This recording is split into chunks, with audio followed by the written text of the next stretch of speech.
السلام علیکم ملګرو. د پاکستان سابقه کپتان انضمام الحق او د انډیا کرنٹ کپتان روہت شرما په خپلو کې په میډیا باندې څه خبرې اترې روانې دي. یو بل ته ډېر قراره جوابات ورکړي. په کومه خبره باندې انضمام الحق څه ویلي د هغې جواب روہت شرما څه ورکړی دی او بیا د روہت شرما جواب باندې انضمام الحق څه ریاکشن شو کړی. دا ټول تفصیلات در سره په دې ویډیو کې شریکوم.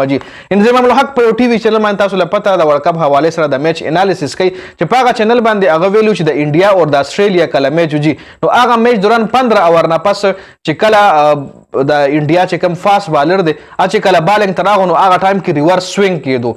په ټي 20 کې 15 اور کې ریورس سوینګ دا دومره په اسانه باندې نه کیږي. نو انضمام الحق صرف دا ویلی و چې صرف امپایر له دغه ټایم خپل سترګې کولول پکار دي چې څنګه په نوي بال باندې ریورس سوینګ کیږي.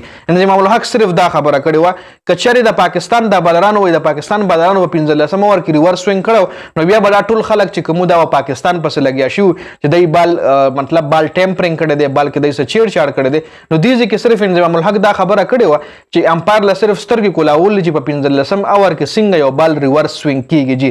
نو دا د حوالې سره بیا روہت شرما چې فائنل نه مخکې کوم پریس کانفرنس کولو نو په هغې کې یو صحافي تپوس وکړو.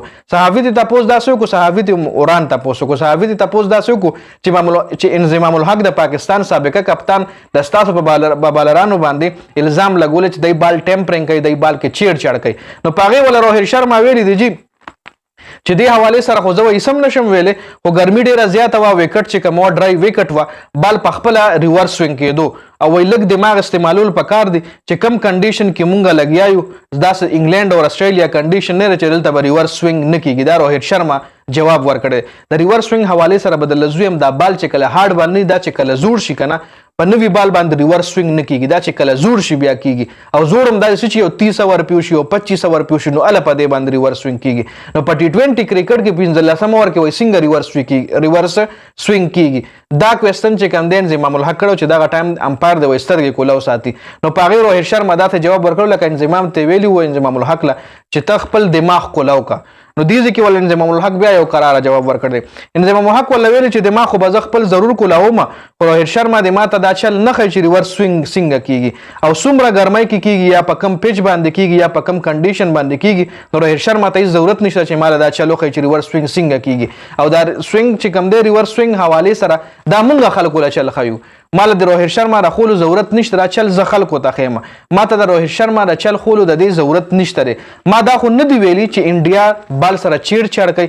ما صرف ور صرف دا ویلي چې امپایر ته خپل سترګې کولاول پکار دي چې په 15 اور کې ریورس سوینګ څنګه کېږي.